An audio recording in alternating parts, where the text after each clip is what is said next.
మనం చేసే వంటకం రొయ్యలు టమాటా చాలా టేస్టీగా ఉంటుంది. మీరు కూడా ఒకసారి ఇలా ట్రై చేయండి. ఫస్ట్ ఇలా రొయ్యల్ని మనం దోరగా వేయించుకోవాలి. తర్వాత ఒక్కొక్క రొయ్యను మనం ఇలా తలకాయ తోక చుంచుకోవాలి. ఇలా చుంచుకొని ఇలా అన్నీ సపరేట్గా ఇలా చేసుకోవాలి. ఈ రొయ్యలను మనం ఉప్పేసి మంచిగా కడుక్కోవాలి. ఇలా మంచిగా శుభ్రం చేసుకోవాలి. ఇలా 6 టమాటాలను మంచిగా కడిగి మంచిగా కోసుకోవాలి. తర్వాత మనం ఉల్లిగడ్డ పచ్చిమిర్చి కూడా కట్ చేసి పక్కన ఉంచుకోవాలి. ఇప్పుడు స్టవ్ మీద ఇలా గిన్నె పెట్టుకొని మనం అందులో తగినంత ఆయిల్ వేసుకోవాలి. వేడైన తర్వాత ఇందులో మనం పచ్చిమిర్చి ఆనియన్స్ వేసుకోవాలి. ఇప్పుడు ఇలా దోరగా అయ్యాక ఇందులో పసుపు వేసుకోవాలి. తర్వాత మనం ఇందులో అల్లం వేసుకోవాలి.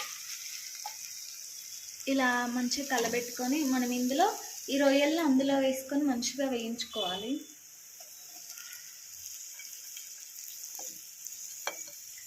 రొయ్యలు మంచిగా వేయించుకుంటేనే మనకి స్మెల్ ఏం రాకుండా ఉంటుంది.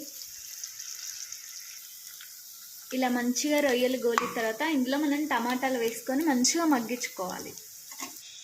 ఇలా టమాటాలు వేసుకొని ఒక 10 నిమిషాలు మంచిగా మగ్గించుకుందాం.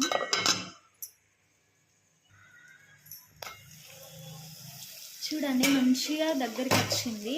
ఇప్పుడు మనం ఇందులో కారం తగినంత, ఉప్పు తగినంత వేసుకుందాం. కారం, ఉప్పు. మనం ఇప్పుడు అందులో కారం, ఉప్పు, ధనియాల పొడి వేసుకున్న తర్వాత ఇందులో కొత్తిమీర వేసుకోవాలి.